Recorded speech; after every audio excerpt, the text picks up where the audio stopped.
Recorded Books and RB Digital present Quietly in Their Sleep by Donna Leon. Narrated by David Colacci. For Donald McCall. From Così fan tutte, Mozart. È sempre bene il sospettare un poco in questo mondo. It's always better in this world to be a little suspicious. Chapter 1. Brunetti sat at his desk and stared at his feet.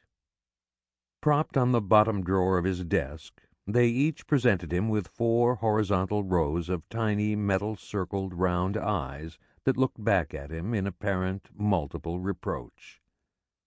For the last half-hour he'd divided his time and attention between the doors of the wooden armadio that stood against the far wall of his office, and, when those ceased to hold his attention, his shoes. Occasionally, when the sharp corner of the top of the drawer began to cut into his heel, he crossed his feet the other way, but that merely rearranged the pattern of the eyes and did little to eliminate their reproach or relieve his boredom.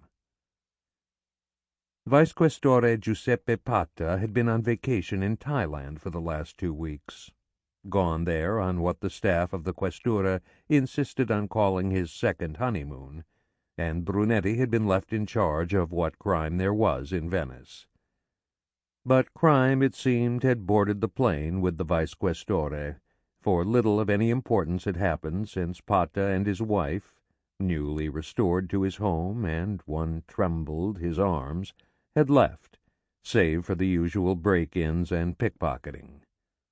The only interesting crime had taken place at a jewelry store in Campo San Maurizio 2 days before, when a well-dressed couple pushed in their baby carriage and, new father blushing with pride, asked to see a diamond ring to give to the even shyer mother. She tried on first one, then another. Finally, selecting a 3-carat white diamond, she asked if she could go out and look at it in the light of day. The inevitable followed.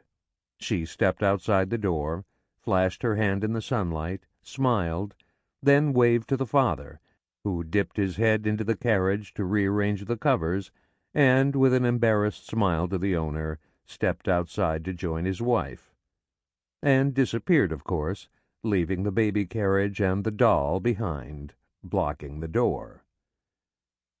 However ingenious, this certainly did not constitute a...